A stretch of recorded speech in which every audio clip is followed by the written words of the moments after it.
Hello student, कैसे हो? आशा करता हूँ ठीक ही होंगे। तो आज हम एनसीईआरटी मैथमेटिक्स क्लास 9 का चैप्टर 6 का इंट्रोडक्शन पार्ट देखेंगे। ध्यान दीजिएगा। तो चैप्टर 6 है रेखाएं और कोण, लाइंस एंड एंगल्स।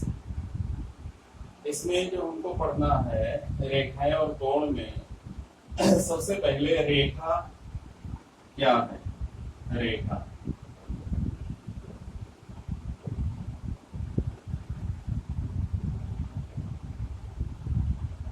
लाइन क्या है? रेखा तो हम जानते हैं कि जो रेखा होती है बिल्कुल इस तरीके से बनाई जाती है।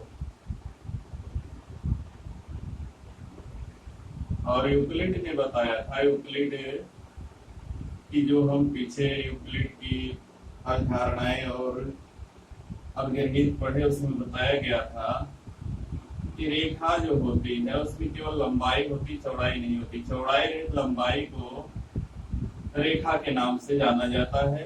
इसको दोनों दिशाओं में अपरिमित रूप से बढ़ाया जा सकता है। तो चौड़ाई रहित लंबाई को रेखा कहा जाता है और इसको दोनों दिशाओं में अपरिमित रूप से बढ़ाया जा सकता है। रेखा के बाद एक और मिलेगा, किरण। किरण,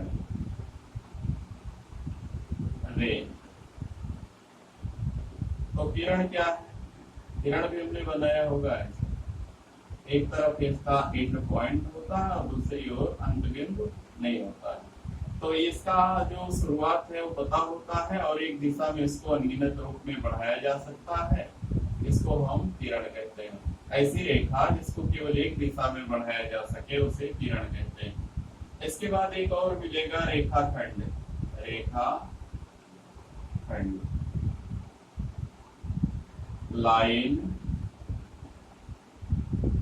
सेगमेंट।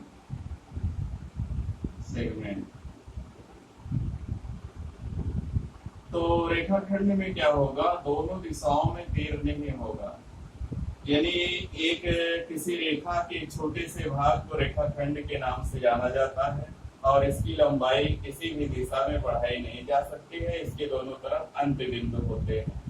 तो रेखा, किरण और रेखाखंड, इनमें हमें बहुत जरूरी है अंतर जानना, क्योंकि हम अक्सर रेखाखंड को रेखा कहते हैं लेकिन दोनों में अंतर है। रेखा दोनों दिशाओं में बढ़ाई जा सकती है, किरण एक दिशा में बढ़ाई जा सकती है और रेखाखंड कहीं भी नहीं बढ़ाया जा सकता। इसके बाद आगे मिलेगा, रेखाखंड हो गया, फिर है संरेख और असंरेख बिंदु। संरेख, कोलिनियर, संरेख और असंरेख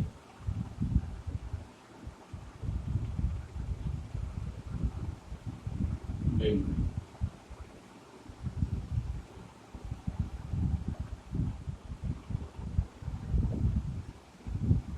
collinear and non collinear points. क्या होता? संरेख बिंदु, जैसे अगर कई बिंदु हो, एक बिंदु, दो बिंदु, तीन बिंदु, चार बिंदु, और एक रेखा खींचे और सभी बिंदु रेखा पर आ जाएं, तो इन चारों बिंदुओं को संरेख कहते हैं। अगर कई बिंदु रखे हो और एक रेखा किसी भी तरीके से खींचा जाए और सभी बिंदु एक ही रेखा पर ना आए, तो उन बिंदुओं को असंरेख बिंदु कहते हैं। यानी संरेख बिंदु ऐसे बिंदु हैं जिनसे होकर केवल एक रेखा जा सकती है और असंरेख बिंदु वह बिंदु होते हैं जिनसे होकर कई रेखाएं खींची जा सकती है, केवल एक रेखा नहीं जा सकती। इसके बाद आगे मिलेगा हमको प्रतिच्छेदी और अप्रतिच्छेदी रेखाएं। दो तरह की रेखाएं मिलेंगी। एक होगा प्रतिच्छेदी, यानी जो एक दूसरे के इंटरसेक्टिंग, प्रतिच्छेदी।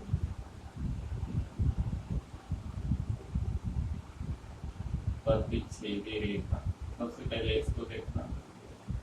तो ऐसी रेखा जो एक दूसरे को काटती है, ऐसी रेखाएं जो एक दूसरे को किसी बिंदु पर काट देती हैं, उनको प्रतिच्छेदी रेखाएं कहते हैं। जैसे चित्र में दो रेखाएं हैं, ए बी और सी डी, और दोनों एक दूसरे को बिंदु O पर प्रतिच्छेद कर रही है। और अप्रतिच्छेदी जो रेखा होगी, ऐसी रेखा होगी जो एक दूसरे को आगे बढ़ाओ चाहे पीछे बढ़ाओ कभी नहीं काटती। ये रेखाएं हैं, इनको चाहे जितना आगे पीछे किसी दिशा में बढ़ाएं तो ये रेखाएं अप्रतिच्छेदी रेखा कहलाएंगी और इनको किसी भी दिशा में बढ़ाने पर एक दूसरे को नहीं काटेंगी। दूसरी भाषा में इन्हीं रेखाओं का नाम समांतर रेखाएं भी, समांतर रेखाएं, समांतर रेखाएं। चाहे अप्रतिच्छेदी रेखाओं को एक और नाम से जाना जाता है जिनको हम समांतर रेखाएं कहते हैं। तो इस पाठ में सबसे पहले हमने रेखा और कोण देखा था। तो रेखाएं बस जितना हमने पढ़ा इससे ज्यादा रेखाएं नहीं होती हैं। इसके अलावा एक वक्र रेखा होते हैं जो कि हमें नहीं पढ़ना, हमें सीधी रेखा का ही अध्ययन करना है यहाँ पर। तो रेखा वाला टॉपिक हो गया हमारा। अब इसके बाद है कोण। कोण क्या है देखते हैं। कोण, एंगल।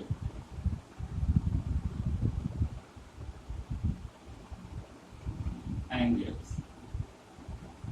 जब दो किरणें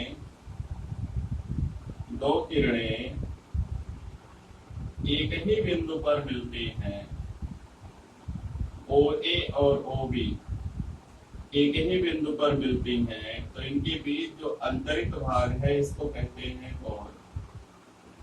इसको कहते हैं कोण। तो सबसे पहले हमको मिला इसमें कोण। जब दो किरणें एक ही अंत बिंदु से प्रारंभ होती हैं तो एक कोण बनाती हैं। कोण को बनाने वाली दोनों किरणें कोण की भुजा कहलाती हैं और जिस बिंदु पर वह मिलती हैं उसको कोण का शीर्ष कहते हैं। ये दोनों किरणें OA और OB ये कोण की भुजाएं कहलाएंगी और जो बिंदु O है वो कोण का शीर्ष कहलाएगा। इसके बाद है कोण के प्रकार, जिसको हम लोगों ने बहुत पहले पढ़ रखा। न्यून कोण, सम कोण, अधिक कोण। न्यून कोण, न्यून कोण। जो न्यून कोण होता है वो सदैव 90 अंश से छोटा होता है। जो सम कोण होता है, सम कोण, इसका मान 90 अंश होता है। एक होता अधिक कोण, अधिक कोण, इसका मान ग्रेटर देन 90 डिग्री होता है। इसके बाद आता है सरल कोण, सरल या ऋजु, ऋजु कोण। ये आता है 180 अंश। इसके बाद आता है बृहत कोण, बृहत कोण। ये होता है ग्रेटर देन 180 अंश। 180 अंश से बड़ा होता है लेकिन 360 अंश से छोटा होता है। इसके बाद होता है एक संपूर्ण कोण, संपूर्ण कोण। और जो संपूर्ण कोण होता है वो होता है 360। तो ये न्यून कोण जिसका मान 90 अंश से छोटा होता है उसे न्यून कोण कहते हैं। जिस कोण का मान 90 अंश होता है उसे समकोण कहते हैं। जिसका कोण 90 अंश से ज्यादा और 180 अंश से कम होता है उसको अधिक कोण कहते हैं। जिस कोण का मान 180 अंश होता है उसे सरल कोण या ऋजु कोण कहते हैं। बृहत कोण 180 अंश से ज्यादा और 360 अंश से कम के कोण को बृहत कोण कहते हैं और 360 अंश के कोण को संपूर्ण कोण के नाम से जाना जाता है। तो ये है कोणों के प्रकार। कितने मिले? 6। आगे देखते हैं।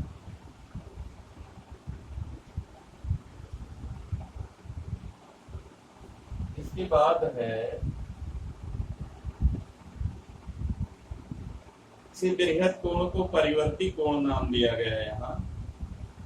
और इसके बाद मिलेगा हमको कोण के युग्म, कोण के युग्म।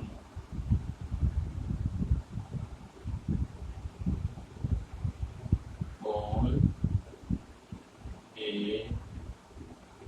युग्म, कॉन्जुगेट ऑफ एंगल्स, कोण के युग्म। क्या है युग्म? युग्म का मतलब जोड़ा। इन्हीं दो कोणों का जो जोड़ा होता है उसे कोण के युग्म के नाम से जाना जाता है। या हमने देखा कि यहाँ O इसका आदि है, स्टार्टिंग पॉइंट है। यहाँ A जो है किरण है, B किरण है और C ये भी किरण है। OB, OA, OB और OC तीन किरणें हैं। तीनों एक ही बिंदु O से शुरू हो रही है। तो यहाँ पर AOB, BOC और AOC, या सिर्फ दो ही नाम देते हैं, A कोण और कोण दो, जो एक ही बिंदु O पर बना हुआ है। तो कोण 1 और 2 जो है वो कोणों के युग्म कहलाते हैं, कोणों के युग्म या जोड़े कहलाते हैं। तो देखते हैं कोणों के युग्म। कोणों के युग्मों के अंतर्गत पूरक कोण, संपूरक कोण, आसन्न कोण तथा कोणों का रैखिक युग्म आता है। तो ये युग्म है, इसमें पूरक, संपूरक और इसके अंतर्गत हमको पूरक कोण पढ़ना है, संपूरक कोण पढ़ना, आसन्न कोण पढ़ना, रैखिक युग्म पढ़ना है। तो सबसे पहले हमें पूरक कोण, पूरक पूरक कोण।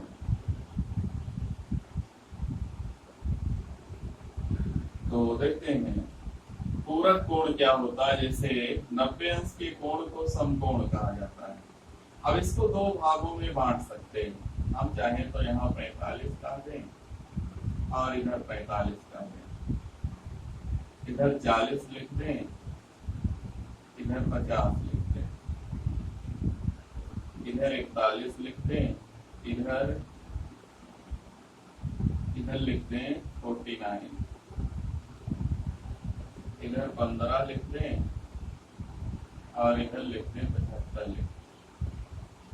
तो ये जो 45 का पूरक है, 40 जो है वो 50 का पूरक है, 49 जो है 41 का पूरक है, 15 जो है वो 75 अंश का पूरक है। तो पूरक कोण, जिन दो कोणों का योगफल जो है वो 90 अंश हो जाए तो प्रत्येक कोण दूसरे कोण का पूरक कोण कहलाता है। इसको हम कोटि पूरक के नाम से भी जानते हैं। जैसे 45 का पूरक कोण 45 ही होगा, 40 का 50 होगा, 50 का 40 होगा, 41 अंश का 49 अंश होगा, 49 अंश का 41 अंश होगा। तो ऐसे दो कोण जिनका योगफल 90 अंश होता है वे एक दूसरे के पूरक या कोटि पूरक कोण कहलाते हैं। ऐसे अगला है समपूरक कोण, अगला है समपूरक। संपूरक में 90 के स्थान पर रखना चाहिए 180 अंश। तो जिन दो कोणों का योगफल 180 अंश होता है वह एक दूसरे के संपूरक कहलाते हैं। जैसे 90 का 90, 80 अंश का 100 अंश, ऐसे ही 20 अंश का 160 अंश। तो जिसका हमें निकालना होगा, जैसे हमको दे दिया कि 41 अंश का संपूरक बताओ, तो 41 का संपूरक हो जाएगा 180 माइनस 41, आ जाएगा 139। तो इस तरीके से इसका संपूरक निकालना है, उसको 180 में से घटा देंगे। अब इसके बाद आता है आसन्न कोण। तो आसन्न कोण ऐसे कोण होते हैं, आसन्न कोण ऐसे कोण होते हैं जिनकी कम से कम एक भुजा उभयनिष्ठ होती है। ओ है, यहाँ पर ए है, यहाँ बी है, यहाँ सी है। हमने देखा ओ ए, ओ बी और ओ सी तीन किरणें हैं और तीनों एक ही बिंदु ओ से शुरू हो रही है। तो यहाँ पर एक कोण बन रहा है ए ओ बी, जिसको हम कोण एक दे देते हैं नाम, और यहाँ पर बी ओ सी बन रहा है जिसको हम कोण दो लिख देते हैं। तो यहाँ हम देखते हैं कि अगर इसका नाम पढ़ते ए ओ बी और इसका नाम पढ़ते बी ओ सी, तो ओ बी दोनों में कॉमन है, एक भुजा ओ बी दोनों में कॉमन है और इनके शीर्ष बिंदु एक समान है, शीर्ष बिंदु भी उभयनिष्ठ है। तो ऐसे कोणों को कहा जाता है आसन्न कोण, आसन्न कोण, आसन्न कोण।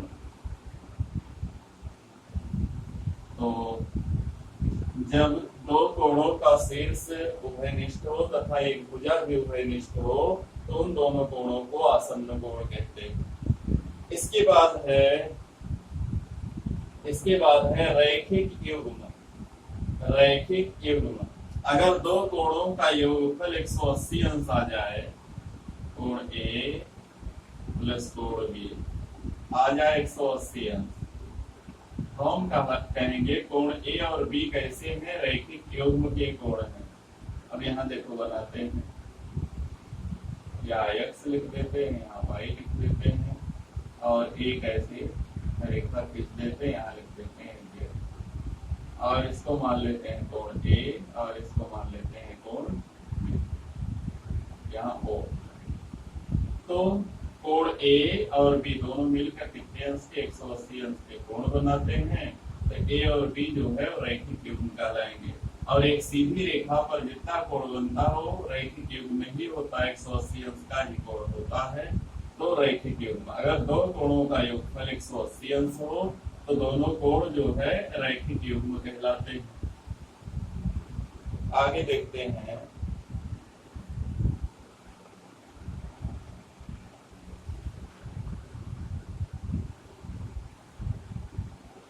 इसके बाद जो है वो आ जाएगी हमारा एक और है शीर्षाभिमुख कोण, शीर्षाभिमुख कोण, वर्टेक्सली अपोजिट। शीर्षाभिमुख कोण क्या होता है, शीर्षाभिमुख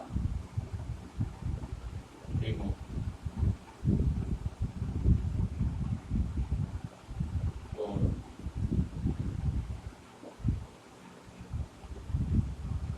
तो जब दो प्रतिच्छेदी रेखाएं खींची जाती हैं तो एक दूसरे के आमने सामने के कोण, जैसे मान लो ए है, बी है, या सी है, या डी है, तो यहाँ जो काट रहा ओ पर, तो यहाँ पर दोनों आमने सामने के कोण 1 और 2 शीर्षाभिमुख कहलाएंगे और इधर वाला ये 3 मान ले, इसको 4 मान ले, कोण 3 और 4 शीर्षाभिमुख कहलाएंगे।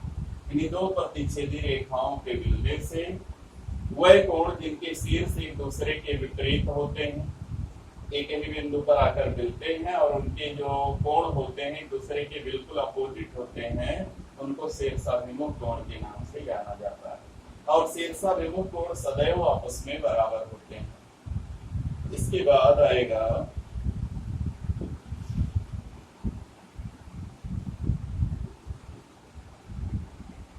एक और दिया है, छोटा सा टॉपिक है कोण का अर्धक। तो कोण का अर्धक कैसे करते हैं, जैसे मान लीजिए कोई कोण बना हुआ है,